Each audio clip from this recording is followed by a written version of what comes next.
lecciones maravillosas de cómo usted puede encontrar paz en medio de su tormenta, porque todos tenemos tormentas. Empezando en el versículo 16, Juan capítulo 6. Al anochecer, descendieron sus discípulos al mar, y entrando en una barca, iban cruzando el mar hacia Capernaum. Estaba ya oscuro, y Jesús no había venido a ellos. Y se levantaba el mar con gran viento que soplaba.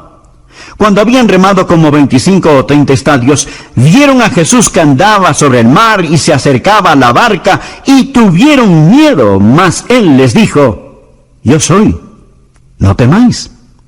Por favor, subraye esa última parte, la frase, no temáis. ¿Sabe? Unas 365 veces en la Biblia, una por cada día del año, Dios nos ha dicho que no tengamos miedo. De una u otra manera, Él dijo, no tengan miedo, o no temáis. 365 veces Él nos dice que no temamos. El diablo es el ministro siniestro del miedo, pero nuestro Señor nos dice que no debemos temer. Ahora recuerde, ellos estaban en una tormenta y Él les dice, yo soy, no temáis. Ellos entonces con gusto le recibieron en la barca, la cual llegó enseguida a la tierra donde iban. En nuestras jornadas a Israel, lo que más disfruto, lo más deleitable, es sentarse al crepúsculo a las orillas de Galilea. Casi es magnetizante. Es como un sueño. ¡Qué tranquilidad! Usted casi se intoxica con la belleza del sol al ponerse en el mar de Galilea. Y las alturas de Golán al otro lado del mar desde Tiberias se ponen color rosado. Usted se sienta allí escuchando los pájaros que anidan en los árboles. Creo que el mar de Galilea es uno de los cuerpos de agua más bellos sobre la tierra. Los rabinos antiguos decían que después que Dios creó todos los otros mares, entonces Él creó Galilea, solo para Él. ¿Está usted en una tormenta? Usted responde, no, pastor, no lo estoy. Ah, me alegra. Disfrute el viaje, que pase un buen rato, lo digo en serio. Seríamos unos tontos si no disfrutamos los tiempos buenos de la vida. Lo que deseo compartirles es cómo encontrar paz en medio de su tormenta, porque paz no es la sustracción de problemas de la vida. La paz es la suma de poder para enfrentar esos problemas. Esa es la paz de Dios. Así que quiero darles 6 principios. Por favor, anótelos. El principio número 1. Esto es lo que usted puede decir cuando está en tormenta. Primero, estoy gobernado por su providencia. Lo que le sucedió a estas personas aquel día no fue ninguna coincidencia, no fue un error, ni era algo que debía haberse evitado. La tormenta sencillamente no tomó a Jesús por sorpresa. Anote al margen Mateo capítulo 14, versículo 22. Enseguida Jesús hizo a sus discípulos entrar en la barca. Él les dijo, ustedes deben hacerlo. Era Jesús quien los envió a esa tormenta. Puede ser que Dios ha diseñado su tormenta. Dios ha diseñado su tormenta y si Él no la ha diseñado, escuche, si Él no la ha diseñado, Él ciertamente la ha permitido porque nuestro Dios está en control de todo. Vamos a tener dificultad y lo primero que usted puede decir cuando la dificultad llegue es que la providencia de Dios está sobre todo. Soy gobernado por su providencia. El plan maravilloso de Dios está en efecto, lo que llamamos la providencia de Dios. Ahora recuerde, Jesús hizo que se embarcaran hacia la tormenta. Ellos estaban en esa tormenta debido a la providencia de Dios. Lo segundo que usted puede decir, no solo estoy preparado por su providencia, no solo estoy gobernado por su providencia, sino que estoy creciendo por su plan. El plan de Dios no es complacerlo. El plan de Dios es ensancharlo. Ponga al margen el Salmo 4, versículo 1. Cuando estaba en angustia, tú me hiciste ensanchar. Cuando estaba en angustia, tú me hiciste ensanchar. Quiero hacerle una pregunta a aquellos de ustedes que han estado por algún tiempo en tribulaciones. ¿Cuándo han crecido más? ¿Cuando todo estaba bien y navegaba calmadamente? ¿O cuando llegó la tormenta? ¿No creció usted más en la tormenta, en el dolor, cuando estaba aferrado a Cristo y tenía que clamarle? En la Biblia hay las tormentas que corrigen y tormentas que perfeccionan. De hecho, Jonás, quien pasó la noche en un colchón acuático, estaba en una de esas tormentas correctoras. Es decir, él estaba en ella porque estaba fuera de la voluntad de Dios. Él huía de Dios y Dios envió una tormenta correctora. Mas hay también tormentas que perfeccionan. Estos discípulos no estaban fuera de la voluntad de Dios. ¿Por qué estaban en una tormenta? Porque, escuche, estaban en una tormenta porque estaban en la voluntad de Dios. Fue Jesús, nos relata Mateo, quien les hizo entrar en la barca. Estaban en esta tormenta porque obedecían a Jesús. Bien, ¿por qué Jesús querría que ellos estuvieran en una tormenta? Porque Él quería que ellos crecieran. A menudo he compartido estas palabras, desconozco el autor. Dicen, caminé 1 milla con el placer, charlamos todo el camino, pero no me dejó más sabio, con todo lo que tenía que decir. Caminé 1 milla con el sufrimiento, ni una palabra dijo, pero las cosas que aprendí del sufrimiento, cuando el sufrimiento caminó conmigo. ¿No es cierto? Cuando estaba en angustia, tú me hiciste ensanchar. Alguien dijo que la fe es como un rollo de fotografía, se revela en la oscuridad, es cuando aprendemos a confiar en el Señor. Amigo, usted crece cuando se alimenta con estos problemas. Verán, lo que nuestro Señor buscaba no era debiluchos como discípulos. Él quería que crecieran y permitió que estuvieran en una tormenta para ensancharlos. Recuerde que usted es gobernado por su providencia cuando está en una tormenta. Él gobierna todo. Y que usted está creciendo por su plan. Y es en la tormenta que usted va a crecer y llegar a ser más y más como el Señor Jesucristo. Se dirá, pastor, no poseo lo que se requiere para crecer cuando estoy en una tormenta. Es correcto, no lo posee. Eso es obvio. Mas lo tercero es, estoy favorecido por sus oraciones. Por favor, mire el versículo 17. Y entrando en una barca, iban cruzando el mar hacia Capernaum. Estaba ya oscuro y Jesús no había venido a ellos. Ellos se preguntaban, ¿dónde está Jesús? Ya había oscurecido y Él no había venido. ¿Por qué Él no había venido? Bien, Él hacía otra cosa. ¿Qué estaba haciendo? Jesús oraba. Él estaba en la cima de la montaña orando. Anote el margen Mateo 14 porque esta historia se relata de diversas formas en los diferentes evangelios. Y la Biblia dice en el versículo 23, despedida la multitud, subió al monte a orar aparte. Escuche, no piense que Él le desamparó solo porque no puede verlo cuando está en la tormenta. Él quizás no estará con usted en forma corporal, pero Él está muy consciente de usted. Amo esa canción que dice, así como su ojo mira al gorrión, sé que Él me mira. Permítame darle otro versículo tomado de los otros evangelios. Marcos capítulo 6, versículo 47. Y al venir la noche, la barca estaba en medio del mar y Él solo en tierra. Ahora presten atención, miren. Y viéndoles remar con gran fatiga, Jesús los estaba observando. ¿Sabía usted que Él lo ve ahora mismo? Usted dirá, Él no sabe dónde estoy. Él no está al tanto de esta dificultad. ¿Por qué está Él tan lejos? ¿Por qué estoy en la tormenta y Él está en la orilla? Amigo, Él está allí orando por usted.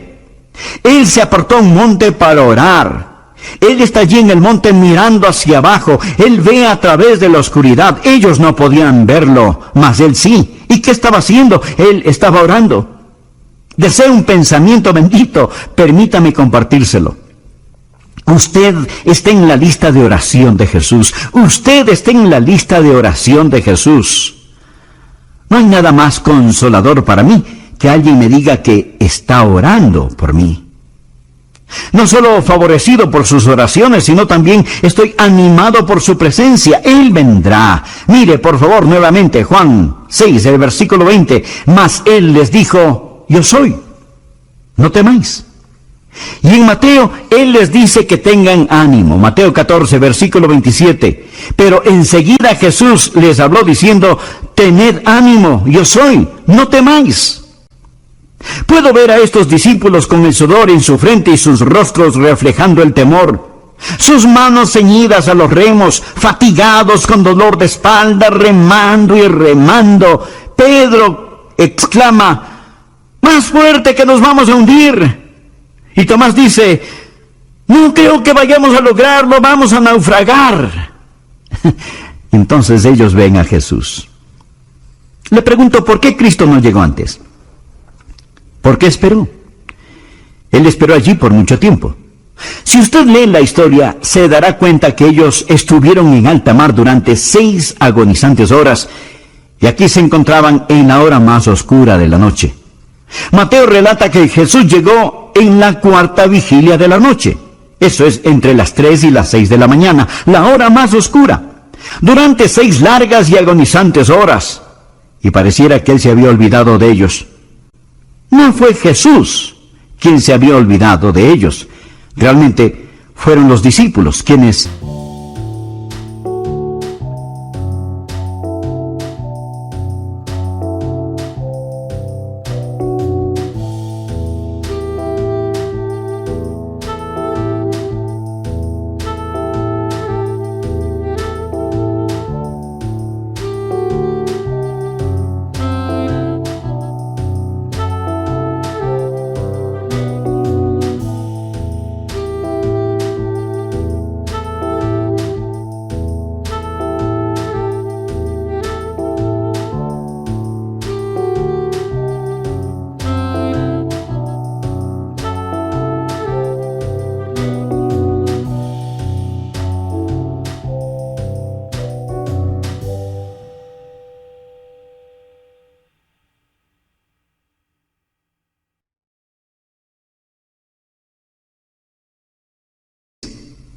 se habían olvidado de Jesús.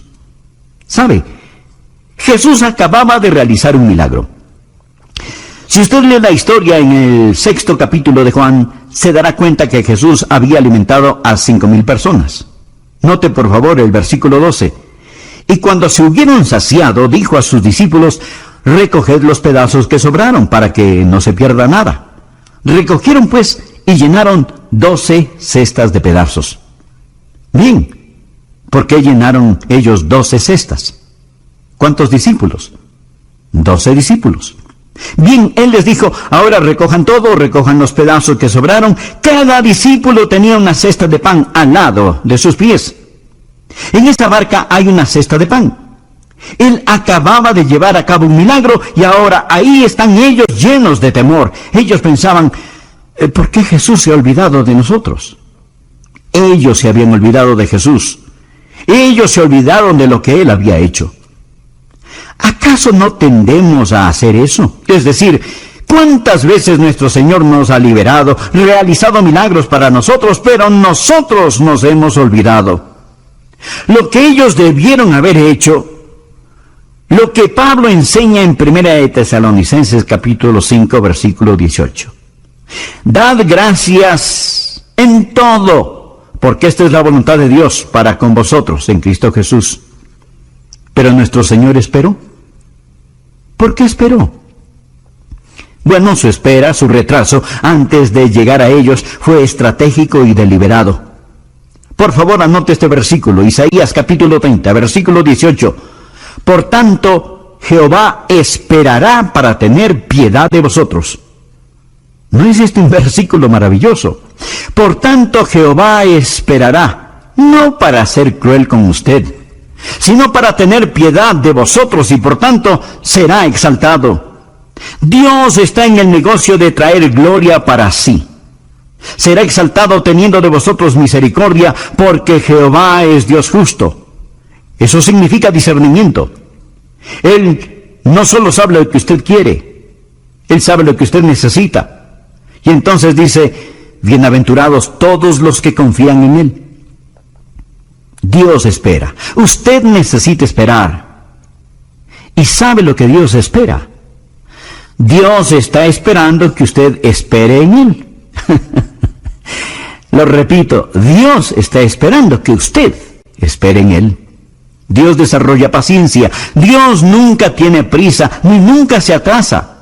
Habacuc 2, versículo 3 dice, aunque la visión tardará aún por un tiempo, más se apresura hacia el fin y no mentirá. Muchos esperamos el regreso de Jesús. La gente dice, ¿dónde está la promesa de su advenimiento? Porque desde el día en que los padres durmieron, todas las cosas permanecen así como desde el principio de la creación. Anótelo simple y llanamente. Él está por venir, Él viene. Y Él regresa en el tiempo perfecto de Dios, pero Él retorna. Nuestro Señor está por venir. Luego usted puede decir, en medio de su tormenta, estoy protegido por su poder. Note lo que Él dice en el versículo 20. Soy yo. No temáis. Yo no sé quién dijo esto, pero es tan verídico. La voluntad de Dios nunca le llevará donde la gracia de Dios no pueda mantenerlo. Eso es eternamente verdadero. Verá, enseguida Jesús hizo a sus discípulos entrar en la barca e ir adelante de Él a la otra ribera. Usted leyó eso en la palabra de Dios. Él les dijo que cruzaran el mar, que no bucearan. Iban sobre el mar, no debajo del mar. Dios tiene un plan para usted. Jesús no dejó a sus discípulos en el desastre. Él les mandó que fueran a la otra ribera, y cuando Él vino a ellos, Él les dijo, yo soy, no temáis, yo soy, no temáis. Cuando Jesús significa Él es el omnipotente, el eterno. Lo que afirma es, yo soy el que soy, yo soy el que soy, yo soy el gran yo soy. Ya existía cuando aún este mar ni siquiera era un vapor, este mar de Galilea. Yo soy el gran yo soy. Piense al respecto cuando Él dice, yo soy. Esa es una proclamación de presencia eterna. Y mi consejo para usted en medio de su tormenta es ver a Jesús, el gran yo soy, y mirarlo caminar en el agua, puesto que lo que parecía estar por encima de su cabeza ya estaba bajo sus pies, Y usted está sentado en las alturas con Él, y no puede ahogarse con su cabeza fuera del agua. Y amigo, usted está sentado en las alturas con el Señor Jesucristo. Él es el gran yo soy, y puede anotarlo. Estoy protegido por su poder. Y lo último, anótelo. Usted puede decir, estoy siendo guiado por su propósito. Versículo 21. Ellos entonces con gusto le recibieron en la barca, la cual llegó enseguida a la tierra a donde iban.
Dios no le ha prometido navegar calmadamente, mas sí le ha prometido un desembarque seguro. Llegaron enseguida a la tierra donde iban. Verá, su destino ya está determinado. Tiempo y espacio no son ningún impedimento para el Señor Jesucristo. Él lo llevará a la orilla. Andrés Murray hizo una gran declaración. Dios está dispuesto a asumir toda la responsabilidad de la vida que totalmente está entregada a Él. Lo repito, Dios está dispuesto a asumir toda la responsabilidad de la vida que totalmente está entregada a Él. Ellos pasaban por tribulación, pero Jesús dijo, en el mundo tendréis aflicción, pero confiad, yo he vencido al mundo. ¿Lo ve? Esa tormenta sencillamente representa al mundo. ¿Dónde está Jesús? Jesús ha vencido al mundo. Eso es lo que Él está diciendo. Eso es lo que Él está diciendo. Hagamos otra aplicación para concluir. El barómetro espiritual está bajando. Y todos los que podemos leer las señales de los tiempos, sabemos que se está formando una tormenta. Se está formando una tempestad. En ocasiones es más tranquilo antes de la tormenta. Lo aprendí en Florida. Cuando dicen que viene un huracán, usted sale afuera y dice, no, de ninguna manera, jamás, nunca. Sin embargo, el barómetro baja y sabe que viene. La Biblia nos lo dice. Pronto nuestro Señor, que ha estado en el monte de su gloria orando por nosotros, va a levantarse de su trono. Entonces caminará sobre el agua. Será como un juego de niños. Él descenderá caminando en las nubes. Él regresará en su gloria. Y nosotros, los que estamos aquí en el mar del tiempo, inmediatamente estaremos en las orillas de la eternidad. Hemos hablado de paz en medio de su tormenta. La Biblia habla de paz que sobrepasa todo entendimiento.